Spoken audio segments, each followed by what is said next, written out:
कोई भी भूखा आपके द्वार पर आ जाता है उसको भोजन अवश्य कराइए, जैसा आपके घर पर उपलब्ध है अवश्य कराइए। और फिर उससे भी लाभ होता है।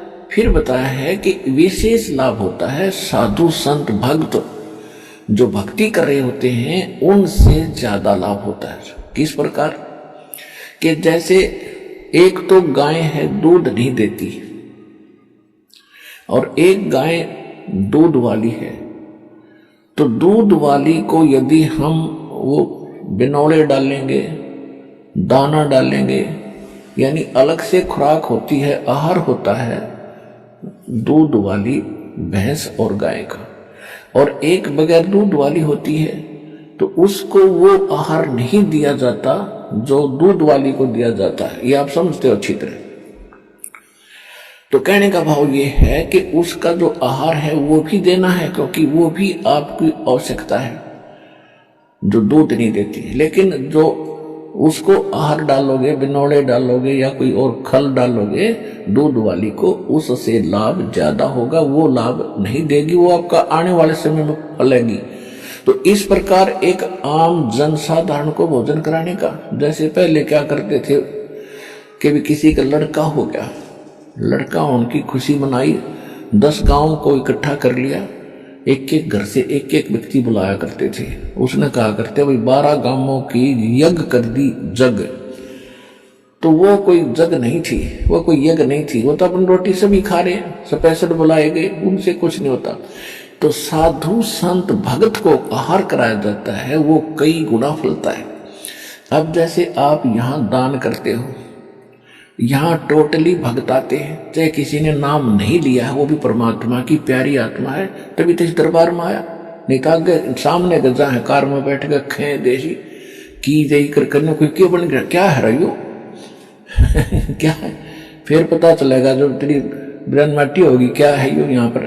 तो अब यहाँ जो आते हैं वो अच्छी आत्मा आती है, इनको जो आपका जो दान आता है ये तो आपके खुली किताब है, यहाँ तो सारी जो भी दान आप करते हो सारा परमात्मा के भंडारे में, यहाँ की व्यवस्था में, यहाँ यज्ञ हवन में, यानी सब प्रकार का यहाँ लगाया जाता है।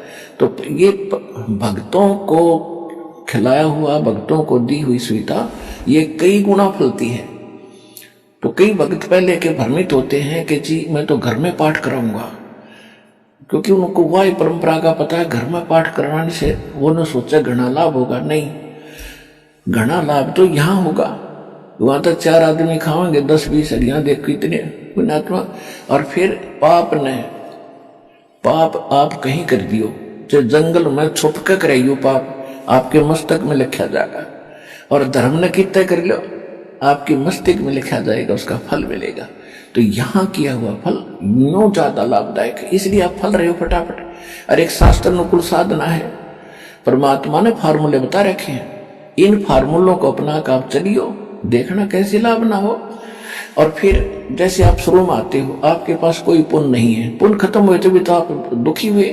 तो पहले परमात्मा की शक्ति सतलोक से आती है, दास के चलता फिरता एक पावर हाउस है भगवान का, और वो फिर आपको आशीर्वाद से चार्ज किया जाता है। फिर आपको विधि बताई जाती है कि अब आप स्वयं अपने पैरों पर खड़े हो, ये साधना करो, कमाई करो, ये तुम्हारा संग्रहित होगा। और जो हम आशीर्वाद देते हैं वो तो आपके कष्ट को हल्का कर देता है और आपको विश्वास बनता है कि हाँ भगवान है। तो फिर ये क्रिया बताई जाती है कि अब डट कर भक्ति है। कबीर साहब ने फार्मूला बताया है कि जिन हर जैसा सुमरिया ताको तैसा लाभ, ओसा प्यास न भाग ही जब लग धसे न आब। कि आप जैसे पहले हम मंगलवार का व्रत रखते थे, 5:15 का प्रसाद बांट दिया, बूंदी ले गए गुलदाना, और वो धर्म हो गया, खाक धर्म हुआ। ये कहते हैं ये तो तुम ओस चाट रहे थे, प्यासे होकर के ओस चाट रहे थे। ओस चाटने से प्यास नहीं बुझेगी, प्यास बुझेगी गट गट गिलास पीवे 2-3, जब पेट भरे तो यहाँ वो गिलास पे आए जाते हैं आपको गट्टा गट्टे, और पहले आप ओस चाट्या करते थे।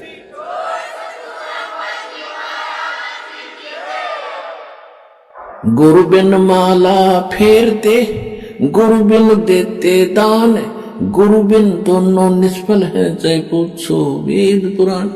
इस पृथ्वी पर कोई गुरु नहीं, इस सतलोकाश्रम बरवाला के अतिरिक्त कोई सत्साधना नहीं। तो जहां भी कोई साधना कर रहा है बोला भक्त, वो अपना जीवन नाश कर रहा है। गीता में लिखा कि कुपात्र को दिया हुआ दान कभी नहीं फलता, सुपात्र को दिया हुआ दान तुरंत लाभ देना शुरू कर देता है।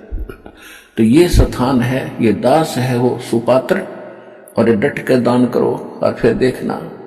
कबीर साहब कहते हैं, चेड़ी चोंच भर ले गई, नदी न घट्यो नीर, दान दिए धन घटे नहीं, न्यो कह रे साहिब कबीर। कि दान देन तो धन नहीं घटेगा। कहते मोक्ष चाहिए तो नाम जप, और धन चाहे कर दान, तो दोनों ही चाहिए ज्ञापन। तो इसलिए हमने यहाँ सारे ही कर्म करने पड़ेंगे। तो यहाँ 500 यज्ञ करवाई जाती हैं आपसे। एक यज्ञ है धर्म की, दूसरी यज्ञ है ध्यान, और तीसरी यज्ञ हवन की, चौथी यज्ञ प्रणाम, और पांचवी ये तत्व ज्ञान रूपी यज्ञ है। तो ये 500 यज्ञ सतलोक आश्रम बरवाला, जिला हिसार हरियाणा के अतिरिक्त इस पृथ्वी पर नहीं है, 21 ब्रह्मांड में नहीं है। आज मान लियो, चाहे 10 साल पाछे मान लियो, या माननी पड़ेगी आपने। और जितना जल्दी मानोगे उतनी आपकी किस्मत जल्दी खुल जाएगी।